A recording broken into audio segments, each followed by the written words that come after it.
Hello, Dreamcatchers, and welcome to the Writer's Haven. This is our first season and our first show, and we're excited that you're here. This show was created for writers and filmmakers, aspiring and accomplished, as we learn from those who have been successful in conveying their passion to the mainstream. I'm your host, Helena, and we have a great show in store for you today, so buckle up. Our in-studio guest is filmmaker Donte Morrison. Donte is a Washington, D.C. native and has been working in the entertainment industry for a number of years as a play and screenwriter. He is a Duke Ellington School of the Arts alum and the writer, producer, and director of the film #Brothers Project. Here's a clip from the film.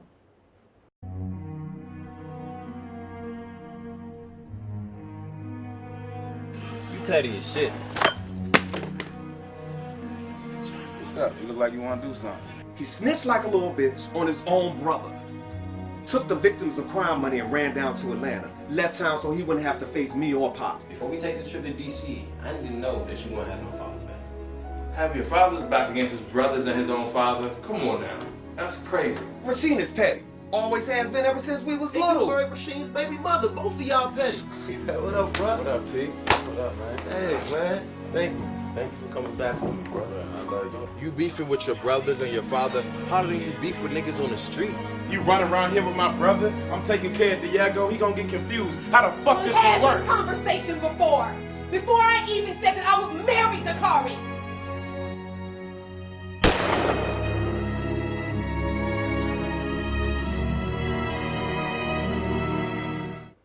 Join me in extending a Dreamcatcher welcome to filmmaker Donte Morrison.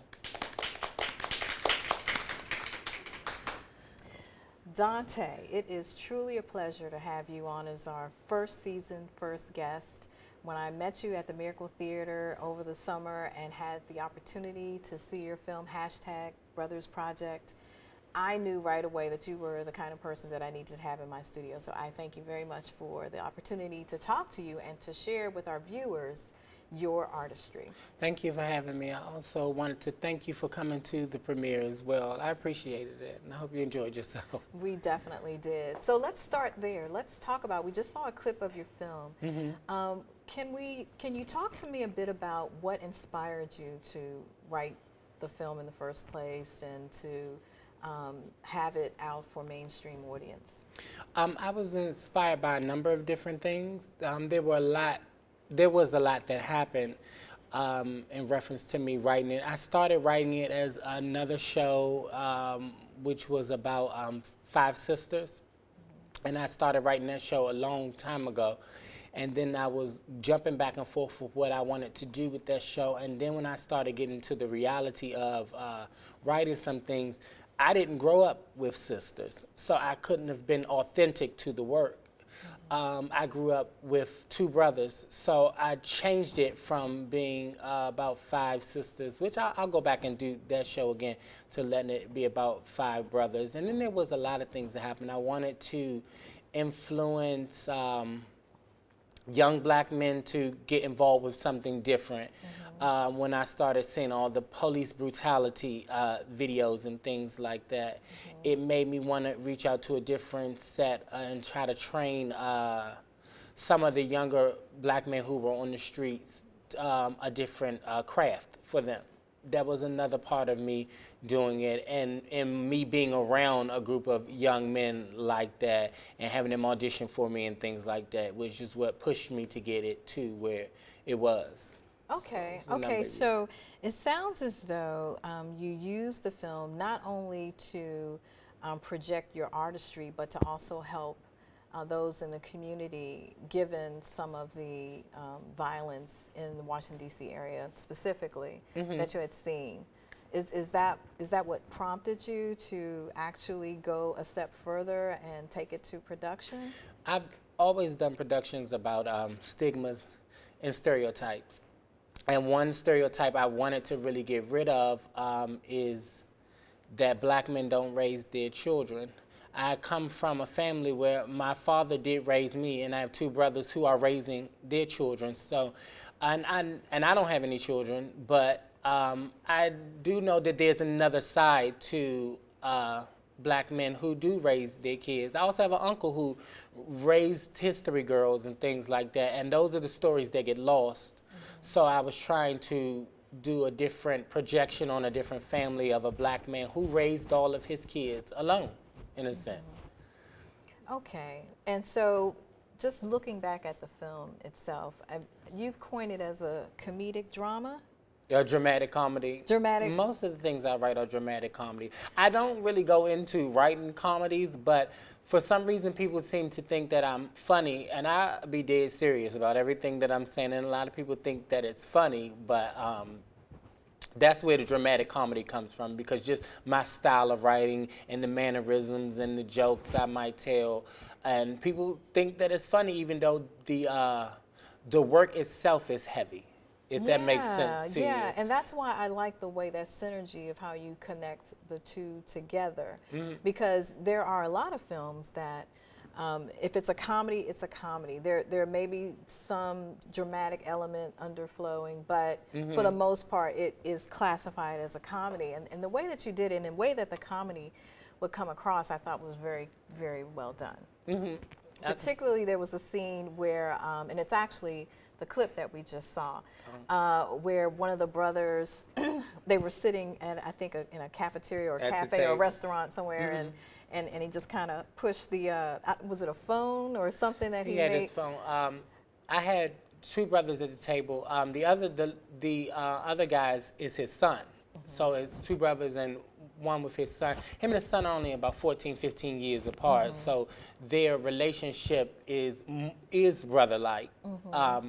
And it's gotten to a point where as though he feels as though his son is not respecting him as his father. And so he tries to step up to the plate by letting him know, or poking his chest out a little bit more, and he knocks his phone out of his hand onto the ground and stuff like that. And what I love about that is that it's very real. It's not contrived in any way. I mean, those are the kind of scenarios and things that you would see in a real life relationship between a father and a son. It's not always Bill Cosby and, you know, his son. And I mean from the show, from the Cosby Show. So I think that showing the reality of life and relationships play very well in your film. I think you did an excellent job of capturing that. And Thank you, I appreciate that. Of course, and I particularly with the brothers, I mean, there are so many twists and turns in that film. One of my favorites is I think it was the wife or the girlfriend of one of the brothers ended up marrying another brother.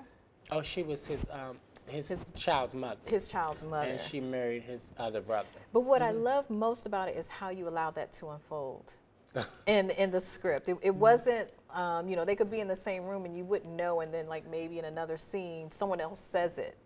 And so, of course, everyone in that relationship knows about it. But the way that it unfolded on the screen to the audience, I could actually hear people in the audience like, what? You know, kind of gasping at those revelations. And there were a couple of other revelations throughout the film. And so where are we now? Because I know that what you produced was for a specific purpose. Do you want to talk about that a little bit? What happened was I've written a couple of episodes, but financially I couldn't afford to keep filming.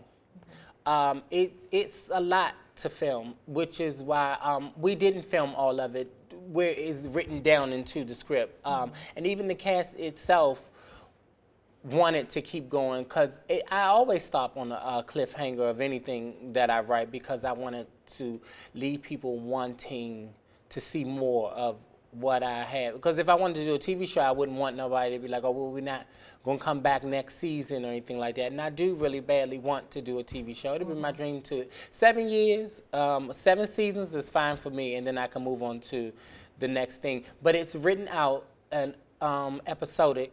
A lot of it is, but I didn't film all of it. So I just ended it where I ended it at, for the purposes of showcasing what it was at the moment. But it does go on a little further into the family Okay. My storyline is really intricate. I like it. I like to peel back layers and start off a little slow and then start revealing a lot of things with flashbacks and things like that, because everybody has a story. And I love writing ensemble casts. Like ensemble casts, you can place around so much with a whole lot of different stories, because with each person in the script, everybody has a story, and that's just life, period.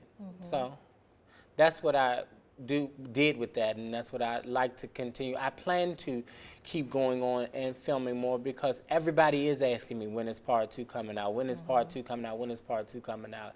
It takes a lot. It took a lot to film part 1, and I wasn't even done in that sense. Was that a full episode, or was it a combination of episodes? It could have been. It depends on what hour of television I got. I didn't want to do a web series because I just didn't. I didn't want to do another web series. I had done a web series before, and I didn't want to do another one. I wanted a TV deal because I don't see a black male ensemble on television as far as a family. There are a lot of different TV shows that are not DC based to me, and I feel like I captured the heart of DC in that. I've been told that I captured the heart of DC in that production, but I'm always told that I captured the heart of DC, but I'm from DC, so it is what it is. So is it, given that the story is being told in DC, although the relationships are relevant wherever you go, so are you looking to really focus on the genre as it relates to the Washington, D.C. area, or are the other episodes just really focused on the brothers and as they live day to day in this area? In terms of setting, I jumped from D.C. to Atlanta. Okay, that's back and forth, and then I did a New York, and then it goes into Philadelphia. Okay. So it does go from city to city. That's how the storyline went on with the mothers. When I introduced the mothers into the mix, one of the mothers is in Philadelphia. She's from Philadelphia. So it goes into different things of that nature. But certain nuances that are specific to DC, like Ben's Chili Bowl or the Lincoln Theater, or things like that. Yeah, things like that. I'd like to film, my filming base, I would like to be in DC, of course. Okay. I mean, that's where I started out from. Okay. So for our dream catchers that aren't familiar with web series and producing films for that genre, could you talk a little bit more about that? You've done that in the past, but you didn't want to do this one, and I also want you to tell us why you didn't want to do the Brothers Project as a web series. Web series are, of course, independent based, and then you have to get a certain number of subscribers up and things like that. And then it's like weekly episodes that you'd have to release. And I think the time of web series is at least 15 minutes at the max that you're going to catch somebody on the web. In terms of television, I can get at least a half hour or an hour drama. And that's why what you seen would probably be about 3 episodes if I did it television-wise. Yeah. And as far as web series-wise, I could probably get about 6 or 7 and have ended it then, and then I would still have to go back on. But it's basically produced out of my pocket alone. I don't have any sponsors. So I do everything on my own. And with my friends, I do have a large friend base who has helped me out a lot. But that's what the difference is between doing it on the web series. You have to do it on your own, and then you have to upload it yourself, you edit yourself. And majority of that is what I did do. I just didn't put it out to the web because there would be no reciprocation for myself or my cast, and I'd like to take it to a major level versus just being on the web. And and you explain it so eloquently. There's so much work that goes into production. I mean, we both know that as filmmakers, and I don't think people can really appreciate that who aren't in that business. But I want to know, and I'm sure our dream catchers want to know, what is it that just keeps you driven? That, this is the vocation that you have probably chose you versus you choosing it. What is it that keeps you driven? Because you're saying, you know, I'm coming out of my own pocket with this. I don't have a lot of sponsors. You know, there are some people that would just give up. But what is it that keeps you going? I know that I have a gift. I used to think that when people say that you should find what your gift is in life, and I used to think that my gift was I was a good performer, and I always thought that I was gifted with this acting talent. But I know that that's not what my gift is. I'm gifted at being able to, as a storyteller. And I know that that's my gift, and that's what my purpose is on this earth. When I was growing up, I used to play this game where I would just to get reactions out of people, and I would say this certain situation happened and it didn't happen.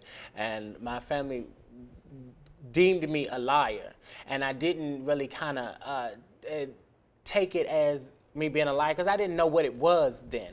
Now I know that it was my gift of storytelling, trying to evolve over the years so that I could see what the reaction of certain things were in order to tell stories. That's what really keeps me driven, because I believe that that's what my purpose is to tell certain stories that other people are not telling. So it's a gift, and I take it full-heartedly. Okay, so tell me, given that gift, what is your process? There are some dream catchers out there who aspire to do what you're doing, not really sure how to start. What can you say to them? What process elements can you talk to them about or give them? It depends on what exactly I'm doing. As process in terms of making a film, it all starts with a script. And I'll write a script, and then I'll send out different snippets of the script, because I have to get a cast. So I have to see who all is interested in doing it. It's funny how it all works out for me. I'll start talking about a show to my friends. I'll say, Two Love, for instance, I'll be riding around with Two Love, and I'll be like, I want to do the show, I want to do the show. And I tell her what I want to do the show about.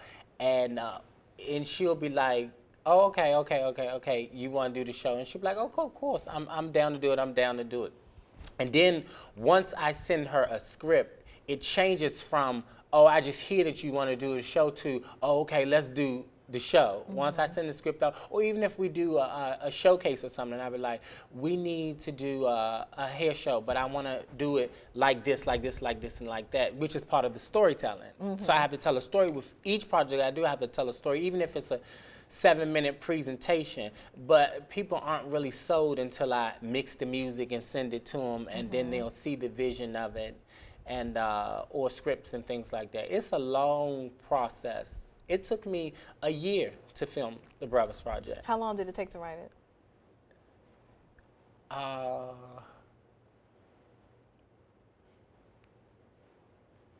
I started writing, Roughly. I want to say May of 2015, and I started filming January 2016. Okay. But I had a table read November 2015. So if I have this straight, you're saying that your process starts with your script, and then you farm it out to people that you trust to look at it. Are they giving you any insights about the script, and you may or may not tweak it? No, I come out and say, oh, I want you to play this role. Okay. And then they'll say, let me read the script. Like, I went to school with D'Angelo Redmond, and he was on Making the Band, MTV's Making the Band with Puff Daddy. And he was which character? He played the youngest brother, the Tariq. youngest brother. And me and D'Angelo had done a Friends of Carter Burns show with Gloria Hightower. It was a Michael Jackson presentation. And me and D'Angelo would just speak backstage and everything like that. So one day I was scrolling. I had already done auditions for Brothers Project. And I was scrolling on Instagram, and I rolled past D'Angelo, and I think I had already had the role casted. And I hit him up on Instagram, and I was like, what you doing? I'm doing this show. And I told him what the show about. And he was like, send me the script. And I sent him the script, and an hour later, he texted me back and was like, I'm down. I want to do it. And that's when I knew. I was like, oh, okay. But I had already had the part casted, so I started switching things around and stuff like that. Did you have to create a new character for somebody else? I did create a new character for somebody else, but let me tell you how God works. We were filming, it was 6 brothers. And I only added 6 brothers because I had just asked D'Angelo to do it, and I had already had 5 brothers, and I did want D'Angelo to do it. But no matter how I tried to maneuver around to make that 6th brother work, he always ended up getting fired. So I edited him out. So I do have footage with us filming with one of the 6 brothers, but it just didn't work. It never worked. I totally understand that. When I was filming When I'm Ready, one of the feature-length films that I did, and I had to do the same exact thing. There was someone who came in to audition the second time around, and I had cast the lead, but this person was so good, I had to have her in my film, and so I created a role, and I think that it worked out. So totally understand that. Okay, well, let's talk about your projects. So there's the Brothers Project, which you do plan at some point to put out there to network TV, to cable network stations, to see if they would pick up the show, and in picking it up, they would fully fund it, and you can continue to do that. But there's some other projects that you're moving on, and actually you have some dates set. So let's talk about that. I am going to do the same premiere I did with the Brothers Project again. I was going to do that Thanksgiving weekend, but I'm going to push that into December because me and my friends call this the year of the return. We brought our production agency Icon back. That was the return. And I'm bringing my musical back, The Battle, which I've put a lot of Icon people in, and that's going up November 26th. I'm going to do it at Dance Place. So let me make sure I understand. So you're going to show, have another showing for the Brothers Project in December. Yes. But in November, you're going to have your new musical. Tell us more about that. The Battle was a musical I wrote about, it was 2 dance groups. There was a technically trained dance group from Northwest and a voguing troupe in Southwest, and they each were trying to go to competition for the HIV and AIDS benefit competition to win the prize. And then they kind of hatched a plan to start teaching each other their style of dance to what the other didn't have. And then they just started learning out different things about their own HIV and AIDS status while trying to go to competition together. That's what that show was about. Okay, and give us the dates again for that. November 26th, which is a Sunday, at the Dance Place, we'll do The Battle. Dance Place is in Northeast, Catholic University area. Okay. And that's going to go up November 26th. I'm in rehearsal for that now. So I had a rehearsal for that yesterday. It's funny going back into that show because I've set that show aside to do the Brothers Project because I wanted to show people that I could write more than one style of show. And I think I proved my point to many different people. But I set the Battle down for at least, it's been about a year and a half or 2 years. And so going back into it, it's funny. The choreography is very intricate, and it has, and putting it on new people, it shows me that when I started back then, it was intricate. So it's gotten kind of difficult to really put it on a different group of people, but I still can make it work. Well, I'm looking forward to seeing that. And you said that there are going to be people from, so you have 2 companies. You have Morris Media 25, Media 25 and the Icon. So the Icon Productions. production. The folks from that production company are going to be featured in the Battle? They will. Okay, okay. And they, for those of you who saw the premiere of #Brothers Project, you are familiar with the young men and women who performed right after the showing. So it was a great delight to see that. If you were in the room, I'm sure you definitely will make it your business on November 26th to see the Battle. Okay, well, in closing, is there anything that you want to send out into the atmosphere, into the environment, to all of those dream catchers who, again, are looking to you as a successful filmmaker and wanting to get to that level? What lasting words can you offer them? Stand in your own purpose, and support means a lot. but make sure that you're standing in the purpose of what you really want to do and what you really want to write about. It's definitely a passion to do anything that you do, but you definitely have to have a passion for this type of work, because there are a lot of people that you have to interact with, and that passion has to be driven, and you'll always know who's passionate about your project based on who you talk to and who you work with. And you want to surround yourself with people who are definitely passionate about your project, because that's what's going to keep it going. I also have to thank my central supporting factor, which is my family. My family and I generally don't spend a lot of time together, but whenever, growing up, this is something that you always come to find out as an adult, is that the moments in my life that have ever meant the most to me, where I have always needed the most support, I have always had my family. I'm very, very, very thankful to have grown up with my father, because I know that that is a privilege that a lot of people do not have. And it was something I took for granted before. But every moment in my life, I have been surrounded and supported with genuine love from my family. So I'm really thankful for that. And that is why I went in to do a family project, because I felt as though before I even left this earth, I wanted to give a little piece of what family can and should be through the tough and the smooth times. So that's just what it is for me. But the dream, you call them dream catchers? Dream catchers. They You have are. to stay They're passionate dreamers, about what and then you they're do. dream catchers. Oh, I like that. Well, you're a dream catcher. So thank you very so much thank for you so much sharing for having your me. I time with appreciate us. it. And dream catchers, thank you for your time. We will be back next week with another episode, and at that time we will be interviewing author Sandra Manigault. Her book Vanessa is out, and we're going to talk about it. So until then, catch fire on purpose.